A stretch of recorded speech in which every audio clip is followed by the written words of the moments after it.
आज आपण बघणार आहोत पाचवा गणपती थेऊरचा श्री चिंतामणी यांची संपूर्ण माहिती आणि कथा। थेऊर हे पुण्याच्या जवळ आहे। हे मंदिर खोपोली जुना मुंबई पुणे महामार्गे खंडाळ्याच्या थोडे आधी आहे। थेऊर हे पुणे सोलापूर महामार्गाच्या थोडेसे आडवाटेवर 1 तासाच्या अंतरावर आहे। श्री क्षेत्र चिंतामणीची कथा। आख्यायिकेनुसार राजा अभिजित आणि त्यांच्या पत्नीने घोर तप केले आणि गणासूर्याला जन्म दिला। जेव्हा गणासुराने ऋषी कपिला यांच्या आश्रमाला भेट दिली तेव्हा ऋषींनी त्यांच्या जवळील चिंतामणी रत्नाचा वापर करून गणासुराला उत्तमोत्तम पंचपक्वानांचे जेवण खाऊ घातले।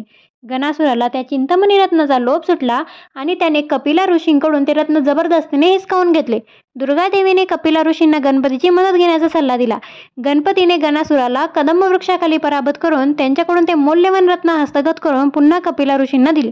याचे बक्षीस म्हणून कपिला ऋषीने ते रत्न गणपतीच्या गळ्यात घातली आणि तेव्हापासून गळ्यात चिंतामणी रत्न घातलेला गणपती चिंतामणी विनायक म्हणून ओळखला जाऊ लागला। ही कथा कदंब वृक्षाखाली घडल्यामुळे थेऊरला कदंबपूर असे सुद्धा म्हणतात। श्री क्षेत्र मंदिर आणि परिसर। चिंतामणीची मूर्ती पूर्वाभिमुख आहे। गणपतीच्या डोळ्यात मौल्यवान रत्ने जडित आहेत। देवळाचे महाद्वार किंवा मुख्यद्वार हे उत्तरेकडे आहे आणि मुळामुठा नदीच्या मार्गाला जोडते। मंदिराच्या संकुलाच्या आत एक छोटे शिव मंदिर आहे।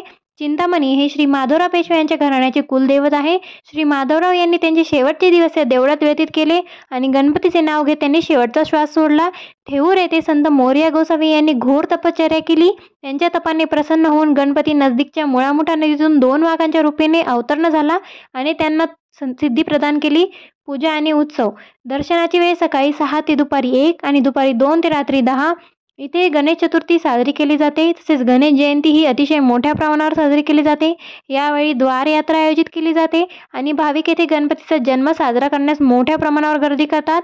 माधवराव पेशवे यांनी शेवटचे दिवस इथे व्यतीत केले। त्यांनी मंदिराला सर्व प्रकारे सहाय्य केले होते। त्यामुळे माधवराव आणि त्यांची पत्नी रमाबाई यांच्या पुण्यतिथीनिमित्त मंदिरात कार्तिक महिन्यात रमा माधव पुण्योत्सव आयोजित केला जातो।